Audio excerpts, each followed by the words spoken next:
എന്ന് വിചാരിച്ചിരുന്ന കാര്യമാണ്. പിന്നെ വിചാരിച്ചു പറയാം.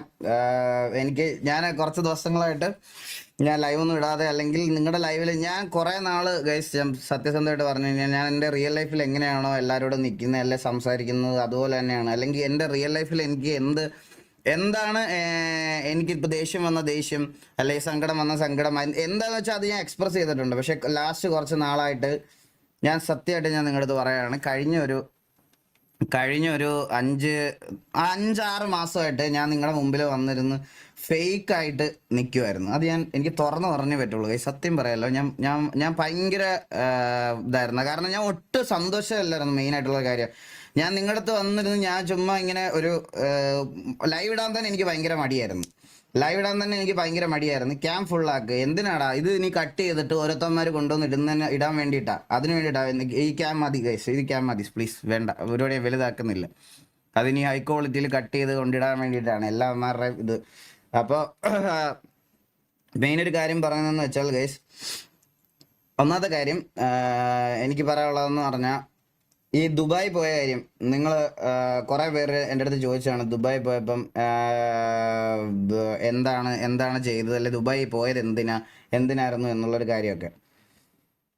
മെയിനായിട്ട് ഞാനൊരു കാര്യം നിങ്ങളോട് ഒരു സത്യസന്ധമായിട്ട് പറയാനാണെങ്കിൽ, എനിക്ക് UAE first gaming visa approve ആയത് എനിക്കാണ്.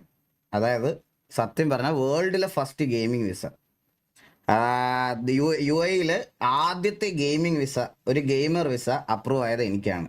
എനിക്ക് കൾച്ചറൽസിൽ നിന്ന് അപ്രൂവൽ കിട്ടിയിട്ട് നിങ്ങളൊരു കാര്യം ശ്രദ്ധിച്ചിട്ടുണ്ടോ എന്ന് എനിക്ക് അറിഞ്ഞുകൂടാ. ഞാൻ ബർത്ത്ഡേയുടെ തലേ ദിവസം ആണ് ഇത് വാങ്ങിക്കാൻ വേണ്ടിയിട്ട് പോയത്. അതായത് ബർത്ത്ഡേയുടെ 2 ദിവസം മുമ്പാണ് ഞാനിത് വാങ്ങിക്കാൻ വേണ്ടിയിട്ട് ദുബായിലോട്ട് പോകുന്നത്. ദുബായിലോട്ട് പോകുന്ന സമയത്ത് എന്നോട് അവർ പറഞ്ഞതെന്ന് പറഞ്ഞാൽ 2 ദിവസം മാത്രമേ ടൈമുള്ളൂ, 2 ദിവസം ടൈം മതി.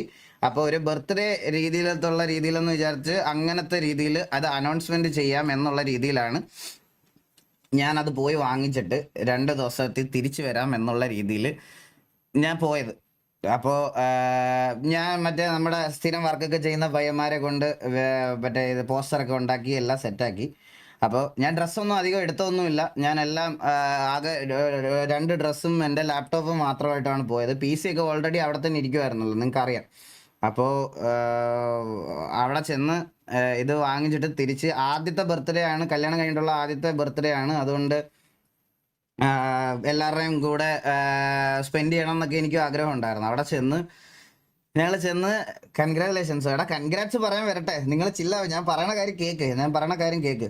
അങ്ങനെ ഞാൻ അവിടെ ചെന്ന സമയത്ത് ഈ പറയണത് പോലെ കൾച്ചറൽസിൽ അപ്രൂവ് ചെയ്തിട്ട് ഞങ്ങൾ എമിഗ്രേഷനിൽ അപ്രൂവ് ആയില്ല. അപ്പോൾ എമിഗ്രേഷനിൽ അപ്രൂവ് ആകാൻ എന്താണെന്ന് അറിയാൻ വേണ്ടിയിട്ട് അവിടെ ചെന്ന് ചോദിച്ചപ്പോഴത്തേക്കിന് അത് എമിഗ്രേഷനിൽ നിന്ന് റിജക്റ്റ് ആയി. ഈ വിസ സെറ്റ് ചെയ്ത് തന്ന ടീം, ഞാൻ അവരുടെ പേരൊന്നും പറയുന്നില്ല, വെറുതെ എനിക്ക് ഇതാക്കാൻ വയ്യ. അതുകൊണ്ട് അവരിപ്പോഴും സ്റ്റിൽ അതിനു വേണ്ടി ട്രൈ ചെയ്തുകൊണ്ടിരിക്കുമായിരുന്നു.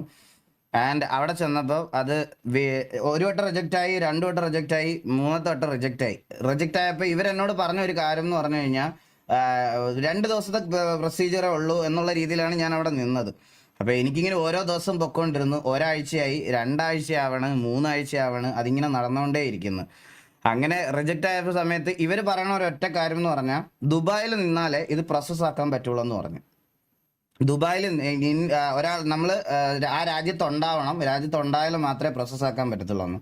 ഞാനപ്പോൾ ഇവരെ വിശ്വസിച്ച് ഇങ്ങനെ അവിടെ നിന്ന് എൻ്റെ ജീവിതത്തിൽ കുറേ കാര്യങ്ങൾ എനിക്ക് മിസ്സായി. സത്യം പറയാലോ എൻ്റെ ചേച്ചിയുടെ കല്യാണം അടക്കം കുറേ കാര്യങ്ങൾ അതിന് വേണ്ടിയിട്ട്. ഞാൻ എൻ്റെ ബർത്ത്ഡേക്ക് എനിക്ക് തിരിച്ചെൻ്റെ നാട്ടിൽ വരാൻ പറ്റിയില്ല, വീട്ടുകാരെ കാണാൻ പറ്റിയില്ല, എൻ്റെ സ്വന്തം ചേച്ചിയുടെ കല്യാണത്തിന് വരാൻ പറ്റിയില്ല. എല്ലാം കൊണ്ടും എന്നെ അവിടെ പിടിച്ചു നിർത്തി ആകെ ശോകമായി. ഞാൻ ഈ സെയിം ടൈമിൽ ഞാൻ നിങ്ങളുടെ അടുത്ത് ഓൾറെഡി പറഞ്ഞായിരുന്നു, ഞാനൊരു 3 വർഷം അവിടുത്തെ ഒരു കമ്പനിയിൽ ഗ്രാഫിക് ഡിസൈനർക്കുമായിട്ട് വർക്ക് ഫ്രം ഹോം ആയിരുന്നു. അപ്പോൾ സ്ട്രീമും കാര്യങ്ങളൊക്കെ കൊണ്ടുപോയിക്കൊണ്ടിരുന്ന സമയത്ത് ഞാൻ ഇടയ്ക്ക് വെച്ച് നിർത്തിയായിരുന്നു. തിരിച്ച് അവിടെ പോയി ഇത് ഓരോ ദിവസം കഴിഞ്ഞിട്ടും ഇത് പ്രോസസ്സ് ആവാതിരുന്നപ്പോഴത്തേക്കിന് ആകെ എനിക്ക് പേയ്മെൻറ്റ് ഇഷ്യൂസും അങ്ങനെ കുറേ കാര്യങ്ങളൊക്കെ വന്നപ്പോഴത്തേക്കിന് ഞാൻ പയ്യെ വർക്കും ഇതൊക്കെ റീസ്റ്റാർട്ട് ചെയ്ത് ഞാൻ എൻ്റേതായിട്ടുള്ള ഒരു ഇത് അതുകൊണ്ടാണ് ഞാൻ പെട്ടെന്ന് ആ ഒരു സീനും കാര്യങ്ങളൊക്കെ സെറ്റ് ചെയ്തത്. അപ്പോൾ ഞാൻ അവിടെ ജോലി ഫ്രീലാൻസ് ആയിട്ട് ജോലി സ്റ്റാർട്ട് ചെയ്തു. ഞാൻ എൻ്റെ കാര്യങ്ങളൊക്കെ ആയിട്ട് പയ്യെ മൂവ് ഓൺ ആയി തുടങ്ങി. ലാസ്റ്റിൽ എനിക്ക് ഈ വിസ കിട്ടത്തില്ലെന്ന് എനിക്ക് ഉറപ്പായപ്പോഴാണ് ഞാൻ ഞാൻ അല്ലാത്ത നോർമൽ ഒരു വിസ എടുത്തിട്ട് ഞാൻ ഇപ്പം തിരിച്ചു വരാൻ വേണ്ടിയിട്ട് തീരുമാനിച്ചു. ഞാൻ നാട്ടിലോട്ട് വരാൻ ഇപ്പോൾ ഉള്ള മെയിൻ റീസൺ എന്താണെന്നുള്ളൊരു കാര്യം എന്ന് പറഞ്ഞാൽ, ഞാൻ നിങ്ങളുടെ ഓൾറെഡി എൻ്റെ ഇൻകം ടാക്സിൻ്റെ ഇഷ്യൂ പറഞ്ഞായിരുന്നു. അപ്പോൾ ആ ഇൻകം ടാക്സിൻ്റെ എമൗണ്ട് കുറേ പേര് ടാക്സ് അടച്ചില്ല മറ്റേ ഇതൊക്കെ എന്ന് പറഞ്ഞായിരുന്നു, മറ്റേ ഇരുന്ന് കുറയ്ക്കുന്നുണ്ടായിരുന്നു. അവന്മാർക്കൊക്കെ അത്ര നേരം കൊണ്ട് കുറയ്ക്കാൻ മാത്രമേ പറ്റത്തുള്ളൂ. And the last and the final amount ഞാനൊരു 3 ദിവസത്തിനകത്ത് അടച്ച് എൻ്റെ ഇത് ക്ലോസ് ചെയ്യാൻ പോവുക. ആൻഡ് ആ ലൈബിലിറ്റി ഞാൻ അവിടെ തീർക്കാൻ പോണു. ആൻഡ് എല്ലാം തീരാൻ പോണ്. ഇത്രയും ദിവസം അവന്മാരിരുന്ന് ഈ കൊണ പറഞ്ഞവന്മാരും മറ്റേ അടച്ചില്ലെന്ന് പറഞ്ഞവന്മാരും ഒക്കെ ഗൈസ് അങ്ങനെയൊക്കെ അടച്ചില്ലെങ്കിൽ എന്തായാലും ന്യൂസിലും അതിലും ഇതിലൊക്കെ ഓരോരുത്തന്മാരെടുത്ത് വിടും. അതുകൊണ്ട് ആൻഡ് ദ ഫൈനൽ എമൗണ്ട് ഞാൻ അടയ്ക്കാൻ പോവാണ്.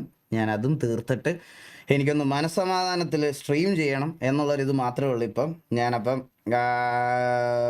ഈ ടാക്സ് ഇഷ്യൂവിൻ്റെ മെയിൻ ഒരു കാര്യം ഉള്ളത് വല്ലാത്തൊരു പ്രശ്നമായിരുന്നു. ആൻഡ് അതിൻ്റെ അവസാനത്തെ എമൗണ്ട് കൂടി എനിക്കിനി ഒരു 5 ദിവസത്തിനകത്ത് ആ ഇത് പ്രോസസ്സ് ആവുന്നുണ്ട്. അതോടെ പ്രോസസ്സ് ആയി കഴിഞ്ഞ് കഴിഞ്ഞാൽ ഞാനത് കൊണ്ടുപോയി അടച്ച് തീർത്തിട്ട് വരും.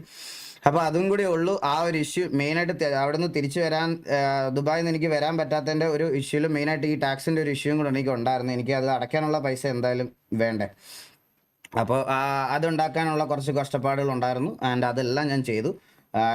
നമുക്ക് കിക്കിൽ സാലറി ആർക്കും കിട്ടിയിട്ടില്ലായിരുന്നു. സോ മെയിനായിട്ട് ഇടയ്ക്ക് വെച്ച് സ്ട്രീം എല്ലാം ഇതായിട്ട് നിന്നത് അതാണ്. അപ്പോൾ ബ്ലൈൻഡിൻ്റെ അന്ന് ഡിലേ ആയതുപോലെ അവർ ഇപ്പോൾ ഈ ഒരു സൈഡിൽ നിന്നും അവരുടെ അടുത്തും കുറച്ച് ഡിലേയും കാര്യങ്ങളൊക്കെ ഉണ്ടായിരുന്നു. ആൻഡ് എനിക്കൊരു ഈ ഉണ്ടായ ഒരു ബാക്ക് ടൈമിൽ ഞാൻ ഭയങ്കരമായിട്ട് സ്ട്രെസ്ഡ് ഔട്ട് ആയിപ്പോയി. സത്യം പറയാമല്ലോ, ഞാൻ നിങ്ങളുടെ അടുത്ത് എല്ലായിടത്തും ഒരു സത്യം പറയാം. ഞാൻ കുറേ പേരുടെ അടുത്ത് ഇത് വെച്ചാൽ കുറേ ഇതായിട്ട് ഞാൻ ഭയങ്കര ട്രിഗേർഡായിട്ട് നിങ്ങളെന്നെ കുറേ ലൈവിൽ കണ്ടായിരുന്നു. ട്രിഗേർഡായിട്ട് എന്നെ കണ്ടായിരുന്നു. അത് എനിക്ക് മൊത്തത്തിൽ അങ്ങനെ ഇതാകാൻ പറ്റിയില്ല. ഞാനാണെങ്കിൽ എല്ലാവരുടെ അടുത്തും സംസാരിക്കുന്ന രീതി ഇതെല്ലാം മാറി. ഞാൻ അച്ഛനും അമ്മയും ഇതുവരെ വിളിച്ചിട്ടില്ല. ഞാൻ അങ്ങനെ അവരുടെ അടുത്ത് സംസാരിക്കാറില്ലായിരുന്നു, ഒന്നുമില്ലായിരുന്നു. ഞാനിപ്പോഴാണ് ഇവരുടെ അടുത്തൊന്ന് വന്ന് സംസാരിക്കണത് ഇതാകുന്നതെല്ലാം. എനിക്കതിനൊരു ഒരു ഇത്ര ഒരു പെർട്ടിക്കുലർ ടൈം വേണമായിരുന്നു. എന്നെ ഭയങ്കര ട്രിഗേർഡായിട്ടാണ് കണ്ടത്. അപ്പോൾ അത് എൻ്റെ ഒരു മാനസികാവസ്ഥ ഭയങ്കര ശോകമായിരുന്നു. അതുകൊണ്ടാണ് ഐ എം സോ സോറി. ലൈവിലാണെങ്കിലും അല്ലെങ്കിൽ നിങ്ങൾ എന്നെ രാത്രിയിലൊക്കെ ഓരോ പയ്യന്മാരൊക്കെ ഫോൺ വിളിച്ച് എണ്ണിപ്പിച്ചപ്പോഴൊക്കെ ഞാൻ ട്രിഗേർഡായിട്ടൊക്കെ ഉണ്ട്. അപ്പോൾ അങ്ങനെ എന്തെങ്കിലും എൻ്റെ ഭാഗത്തു നിന്ന് ഉണ്ടായിട്ടുണ്ടെങ്കിൽ ഐ എം സോ സോറി. എൻ്റെ ആ ഒരു സമയത്തെ ഞാൻ കടന്നു നോക്കിക്കൊണ്ടിരുന്ന ടൈം ഭയങ്കര ശോകമായിരുന്നു. ഞാൻ ഭയങ്കരമായിട്ട് ഒരു ഇതിലായിരുന്നു ഉണ്ടായിരുന്നത്. അത് എൻ്റെ ഭാഗത്തുനിന്ന് വന്ന മിസ്റ്റേക്കാണ്. ഞാൻ ലൈഫിൽ കുറേ കാര്യങ്ങൾ പഠിച്ചു. ഇങ്ങനെ ഒരു ഡൗൺ ടൈം വന്നാൽ ഇങ്ങനൊരു ഇതെടുത്ത് ഞാൻ പെട്ടുപോയി ഇതാക്കിയപ്പോഴത്തേക്കിന് ഞാൻ നല്ല രീതിയിൽ ശോകമായതായിരുന്നു. ആൻഡ് അവിടുന്ന് എനിക്കിപ്പം ഒരു തിരിച്ചു വരാൻ പറ്റിയത് ഇങ്ങനെ കുറേ കാര്യങ്ങളിലാണ്. ആൻഡ് അതിന് ഞാനൊരു സോറി ചോദിക്കുന്നു കേസ്. എനിക്ക് നിങ്ങളോട് ഇത് പറയണമെന്ന് ഉണ്ടായിരുന്നു. അതാണ് മെയിൻലി ദുബായിൽ പെട്ടെന്ന് പോയതിൻ്റെ ഒരു കാരണം അതായിരുന്നു. ഇപ്പം ഞാനിപ്പോൾ ഒരു 10 ദിവസം 15 ദിവസം കഴിയുമ്പോൾ ഞാൻ തിരിച്ചു പോകും കേസ്. ഞാൻ പറഞ്ഞല്ലോ, ഞാൻ എല്ലാം ഒന്ന് തീർത്ത് എനിക്കൊന്ന് സമാധാനമാണ്. അപ്പോൾ ഞാൻ ഇപ്പം ഒരു ഞാൻ വർക്കിന് കയറിയിട്ടുണ്ട്. ഇതാണ് എൻ്റെ ഇവിടുത്തെ പുതിയ എമിറേറ്റ്സ് ID.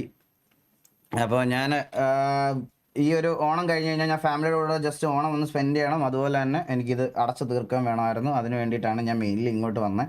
ഒരു 5-6 ദിവസത്തിനകത്ത് എല്ലാം ഞാൻ ക്ലിയർ ആക്കിയിട്ടേ തിരിച്ചു പോകത്തുള്ളൂ. അപ്പോൾ ഇനി ഇവിടെ ഒരു അങ്ങനെ ഒരു പെൻഡിങ് കാര്യങ്ങളൊന്നും ഇടുന്നില്ല. എല്ലാം ക്ലിയർ ആക്കിയിട്ടേ തിരിച്ചു പോകത്തുള്ളൂ എന്നുള്ളൊരു ഉറപ്പിൽ തന്നെ, വിശ്വാസത്തിൽ തന്നെയാണ് ഇങ്ങോട്ട് വന്നത്.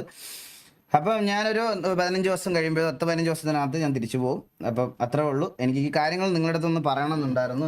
നാളെ തൊട്ട് നമ്മുടെ ലൈവ് മറ്റേ സ്റ്റോറി മോഡ് ഗെയിംസും എല്ലാം റീസ്റ്റാർട്ട് ചെയ്യുകയാണ്.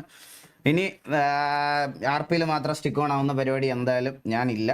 അപ്പോൾ ഇതിനകത്ത് മാത്രമായിട്ട് സ്റ്റിക്ക് ഓൺ ആവാൻ എനിക്ക് താല്പര്യമില്ല, സത്യം പറയാമല്ലോ ഗൈസ്. അതുകൊണ്ട് നമ്മുടെ പഴയ പാറ്റേൺ, അതായത് ഈ ഗ്യാപ്പ് ഉണ്ടായിരുന്ന സമയത്ത് നമ്മൾ ബ്ലാക്ക് മിത്ത് നോക്കുമ്പോൾ RDR ഒക്കെ സ്ട്രീം ചെയ്തതുപോലത്തെ ആ ഒരു പാറ്റേണിൽ സ്ട്രീം നാളെ തൊട്ട് കണ്ടിന്യൂസ് ആയിട്ടുണ്ടാവും.